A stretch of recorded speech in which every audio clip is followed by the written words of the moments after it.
Hi guys, my name is Kiley Herold, and today we're going to talk about the 2025 wrap-up for the Panamanian real estate market and predictions for 2026. So there's a lot that's been going on in Panama in 2025. Lots and lots on all different fronts. The real estate market has evolved a lot in the last 10 years that I've been here. And to be honest, the last 8 to 12 months have probably been some of the most exciting. Panama is counter-cyclical in many ways. When the rest of the world is somewhat unsteady, Panama's always grown very steadily, but it grows even faster. Yeah. Panama stays very tax-friendly. It stays open to foreign investment. It stays, there's friendly laws for people to open companies here. There's a lot of things that bring a lot of different people or motivate a lot of people to come or to stay in Panama. And we're seeing that with every day in Forbes Latin America. New large company is either relocating their nearshoring offices or their regional offices to Panama. So what that means is they're bringing all of their employees with them. Maybe they used to be located in Miami and now they have, let's say, Venezuelan employees, and they can't get visas to Miami anymore. So Panama logistically makes sense. You have Tocumen International Airport that makes the travel very easy. A lot of those companies have tax incentives for being here. So what does that specifically mean? That means that the eastern part of Panama City, which is the Costa del Este and Santa Maria, grows not just from a local standpoint, but from an international standpoint. So you have all the different multinationals there, right there in Costa del Este, which is an easy landing for a North American because you have sidewalks, you have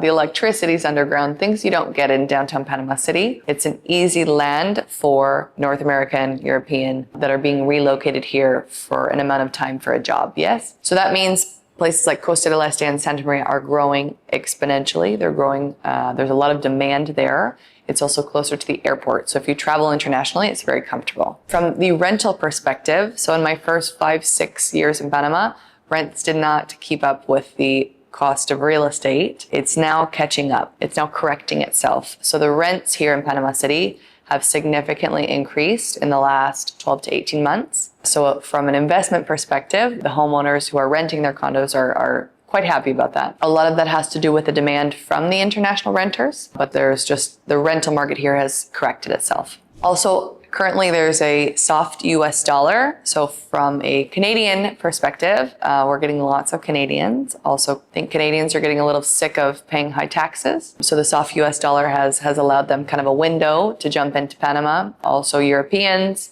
when you compare it to the euro. So from a real estate perspective, but also from a tourism perspective, the soft US dollar has been positive for, like I said, Canadians and Europeans coming to either visit or to vacation. Panama City hotels are full. And even during some of the, let's say, off season, which would be our slow season, it's some of the fullest I've seen hotels ever in my 10 years here in Panama. And I understand that next year during our high season, which is January to March, most of the major hotel chains are already fully booked. So from an infrastructure standpoint, which affects a lot of real estate, the government is investing over $2 billion worth of infrastructure between the expansion of the Pan American Highway, the new bridge going over the Panama Canal, the metro line, the high-speed train, and the Costanera Highway. So all of that is making, there's a suburb just outside of Panama City, Bacamonte, Chorrera, Arraiján, to make that area more connected with Panama City. And in the surrounding areas, so making Panama City more accessible from places like Chorrera, Arraiján, Bacamonte, or even the beach areas, so like Chame. So all of that infrastructure that's going in right now is making the connectivity between Panama City and places like Chame or places like Bacamonte. Right now, some of those people can spend in really high traffic times in the morning, let's say 3 hours getting into Panama City or 3 hours going out.